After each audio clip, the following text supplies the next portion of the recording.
శ్రీశైలంలో చూడవలసిన ప్లేసెస్ ఈ వీడియోలో అయితే చూద్దాం. ఫస్ట్ టెంపుల్ చూసాక అమ్మవారిని దర్శించుకున్నాక డ్యామ్ అయితే చూసేయండి. అదే అండి మన రిజర్వాయర్. తర్వాత సాక్షి గణపతి దగ్గరికి వెళ్ళాలి. మీరు ఇక్కడికి వెళ్ళపోతే శ్రీశైలానికి వెళ్ళనట్టే. తర్వాత హటకేశ్వరం ఆలయం ఉంటుంది, అది కూడా చూడండి. దాని పక్కనే మనకి లలితాదేవి పీఠం అయితే ఉంటుంది, అది కూడా తప్పక చూడండి.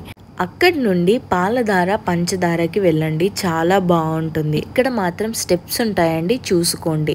దాని తర్వాత శిఖర దర్శనానికి అయితే వెళ్ళండి. ఈవినింగ్ టైం చాలా బాగుంటుంది. 4:30కి అక్కడ ఉండేలా చూడండి, చాలా బాగుంటుంది వ్యూ పాయింట్. దాని తర్వాత మల్లమ్మ కన్నీరు ఆలయం ఉంటుంది, అది కూడా చాలా బాగుంటుంది. మీరు ఆన్లైన్లో బుక్ చేసుకుంటే ఇష్టకామేశ్వరి దేవాలయంకి కూడా వెళ్ళండి. తర్వాత రోప్ వే ఉంటుంది, అది కూడా చూడండి. శ్రీశైలానికి ఎలా వెళ్ళాలి, ఏమేమి చూడాలి అని నా ఛానల్లో వ్లాగ్ అయితే చేశానండి, మీరు తప్పక చూడండి. ఓం నమః శివాయ.